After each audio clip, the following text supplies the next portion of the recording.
So we start Tyrion 5 with Tyrion being captive in one of the sky cells of the Eyrie, and it is implied that multiple times in history, people who have been imprisoned here would fall out and then down onto the stones of sky below, which most likely impaled them as part of some form of ritual. And we once again get mention of the cells of the Eyrie being described as a honeycomb. And then also we note that on one of the walls in Tyrion's cell, there is writing in what appears to be blood that say, "Gods save me," and the blue is calling, showing that being here causes people to lose their sanity. Now, what I find really interesting is this seems to parallel the Bran chapter where he first learns how to fly in his dreams, as we are up very high, and also it is noted that there's something calling to them to basically jump out of this building and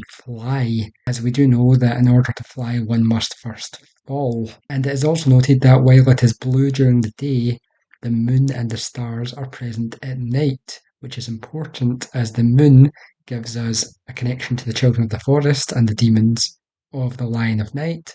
and also the stars give us a link back to the star cult with characters such as Quaif, and also the secret cult that are controlling the fire side of the Song of Ice and Fire, which is made even more curious by the fact that when Tyrion is brought before Lysa, she notes that the sky cells always break them as the gods can see them there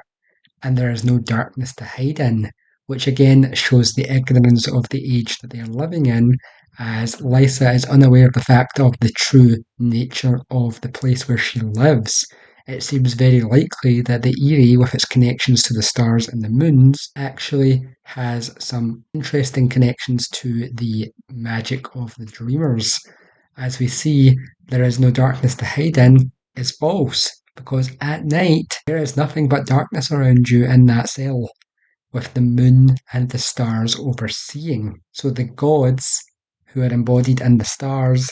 and also in the moon can see them. And as we see further in this chapter, I believe that the true purpose of the Eyrie in the ancient times was in actual fact facilitating a union between the fire and the weirwood magics. Now, Tyrion is taken before Lysa, and on his way there, he notes to himself, Cersei, while cunning, is also blinded by pride, and Jaime is rash and headstrong, giving us a very intelligent insight into these two characters going forward, as Tyrion is probably one of the most close to them and also the most honest about their characterization. And Tyrion himself also starts to question whether there is someone else who is causing fights between the two great houses of Stark and Lannister, which we do actually already have note of is in actual fact Peter Baelish, who funnily enough will later in the story take the Eyrie as his seat of power, which we are reminded constantly in this chapter is impregnable. So whatever he is expecting to happen via prophecy or his planning, he needs the Eyrie in order to be safe. Now, the main hall of the Eyrie is described as being milk white with blue veined white marble, and also has a large carved weirwood throne. Now, this is curious as presence of the weirwood throne here would seem to indicate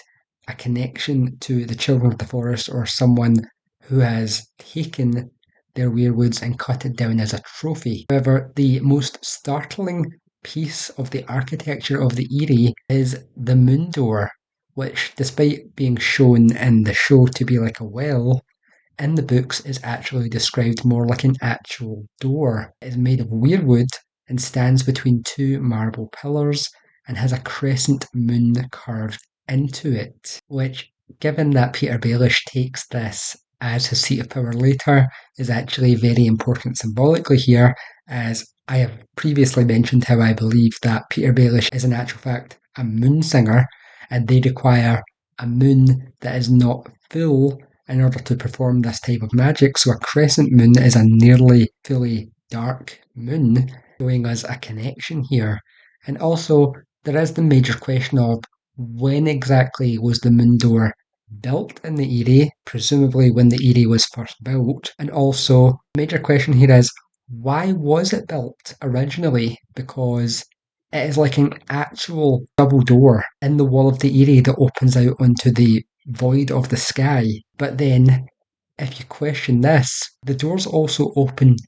inwards. If it was designed originally to push people out, wouldn't it make more sense for it to open outwards and then to be pulled closed with like chains or something? So no, I believe it's designed to open inwards for a reason. And if you notice, what is mentioned to be used to hold the door shut are large bronze bars. And as we have seen in previous chapters, bronze is a common feature in Targaryen design. We see it on the Red Keep and we see it on the Dragon Pit, in particular on the doors. So I believe that having this castle perched impossibly high in a location where it was incredibly difficult to have been built in the first place without magical assisted levitation of some kind, the doors open inwards on the Eyrie for the moon door because it was built by dragon lords. The doors open inwards because they are designed for a dragon to fly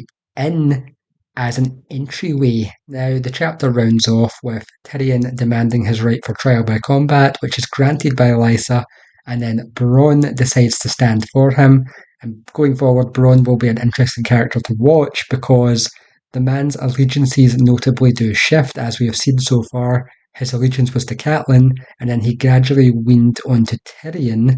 depending on who would give him the best deal. Basically, he is a man loyal to himself and his purse. And so, as we go on to the next chapter in the Eyrie, Catelyn 7, we will also see more developments in the case for the Eyrie being actually built by ancient dragon lords.